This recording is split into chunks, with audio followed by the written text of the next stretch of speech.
For over a century, China has been in constant motion, rebuilding, reshaping, and redefining itself. Empires crumbled, ideologies collided, millions marched, many were hungry, and all dreamed of a different future.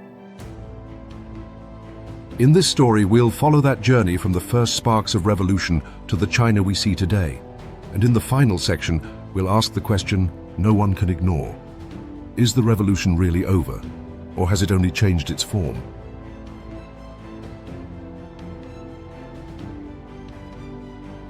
In the late 19th century, the Qing dynasty was collapsing under foreign pressure.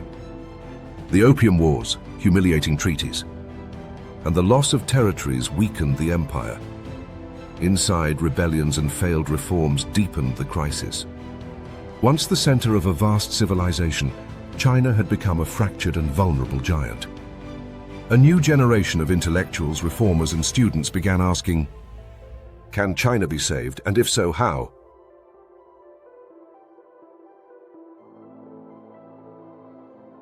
The spark came in 1911 with the Xinhai Revolution, led by Sun Yat-sen and others, ending over 2,000 years of imperial rule. But here's the twist. It was General Yuan Shikai, not Sun Yat-sen, who became the republic's first president. Yuan's rule soon veered toward dictatorship, and China slid into political chaos. The young republic fractured into a warlord era, with rival generals carving the country into personal territories. Sun Yat-sen's successor, Chiang Kai-shek, led the Northern Expedition and in 1927 established a nationalist government in Nanjing. Meanwhile, in 1921 in Shanghai, a small group of Marxist thinkers founded the Chinese Communist Party, also called CCP. At first, they followed classical Marxist strategy, organizing university students and urban factory workers, but this was going to change.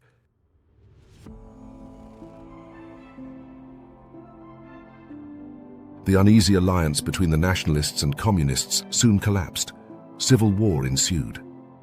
In 1927, Chiang launched purges against CCP sympathizers and tens of thousands died, with others driven from the cities.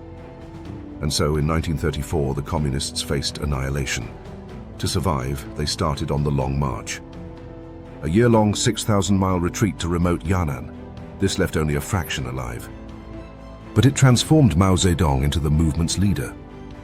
Mao then made a radical break with orthodox Marxism, shifting the revolution to the countryside and rallying China's vast peasant population. This strategy would prove decisive. When Japan invaded in 1937, the nationalists and communists formed a temporary uneasy alliance. While Chiang's forces fought pitched battles in the cities, Mao's armies expanded influence in rural areas. By 1945, the CCP had emerged stronger and more organized than ever.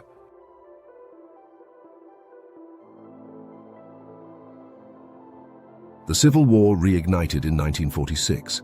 Corruption, inflation, and war fatigue crippled the nationalists, while the communists advanced with discipline and land reform policies that won local support. On October 1, 1949, Mao Zedong stood in Tiananmen Square and proclaimed the founding of the People's Republic of China. Chiang and the nationalist government retreated to Taiwan. It was the dawn of a new political era and another stage in the revolution.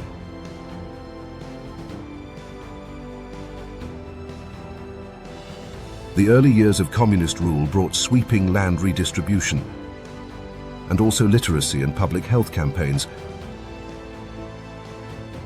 which made needed improvements. The Great Leap Forward from 1958 to 1962 aimed to industrialize the countryside overnight. But this resulted in turmoil instead, with near economic collapse and one of history's deadliest famines. Then came the Cultural Revolution, 1966 to 1976, Mao's final push to reshape China's society and purge capitalist and traditional elements. Red Guards took to the streets. Schools closed, many old temples and artworks were destroyed, and millions were persecuted. By the time Mao died in 1976, the country was exhausted, economically, socially, and politically.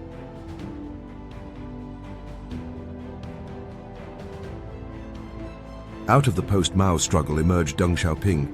He famously declared, "To get rich is glorious." Deng opened China to foreign investment, encouraged market reforms, and oversaw decades of rapid economic growth. Factories boomed. Cities swelled. Hundreds of millions rose from poverty. Yet the Communist Party retained tight political control. The revolution had ended as an armed struggle, but the one-party state endured.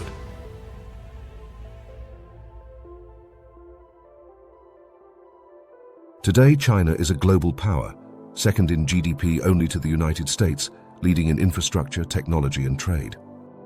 But the legacy of the 20th century revolution remains. The CCP still commands the political system, controls the media, and limits open dissent.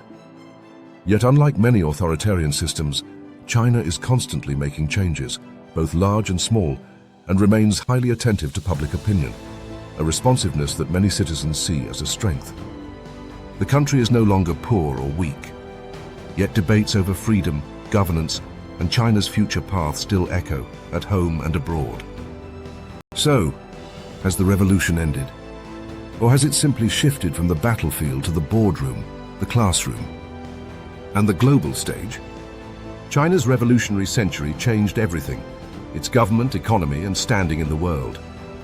Today, the state still guards its political authority. Yet it also works to address public concerns and delivers visible improvements, traits that set it apart from regimes that stand still. And so the question remains, has the revolution ended? Or is China simply writing its next chapter in a different style? Let's see. The final chapter is still to be written. If you found this journey insightful, subscribe for more history, culture, and global stories from Asia.